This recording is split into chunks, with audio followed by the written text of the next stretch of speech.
গায়ের রংটা একটু মরা হওয়ার জন্য বাবা মা সাধ করে মেয়ের নাম রেখেছিলেন শ্যামা।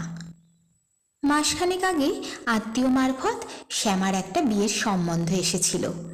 সব কিছু ঠিক থাকলেও শুধুমাত্র গাত্র বর্ণ একটু কালো হওয়ার কারণে রায়গিন্নি তার একমাত্র ছেলের জন্য হওয়া সম্বন্ধটা বাতিল করেছিলেন।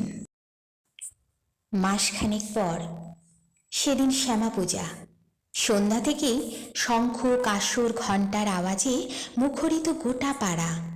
ঘরে ঘরে প্রজ্বলিত মোমবাতি আর রকমারি আলোর বর্ণময় ছটা পাড়াটাকে যেন নতুন করে সাজিয়ে তুলেছিল।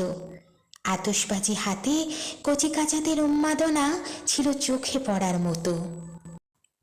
পূজা শেষে অঞ্জলি দেওয়ার সময় অত্যন্ত ভক্তি সহযোগে রায়গিন্নি মায়ের কাছে প্রার্থনা করেছিলেন, আমার সংসারটা তুমি দেখো মাগো, সকলের খেয়াল রেখো। সহসা কে যেন রায়গিন্নির কানে কানে বলল, তাই তো চেয়েছিলাম, কালো বলে বাড়িতে আসতে দিলি না তো।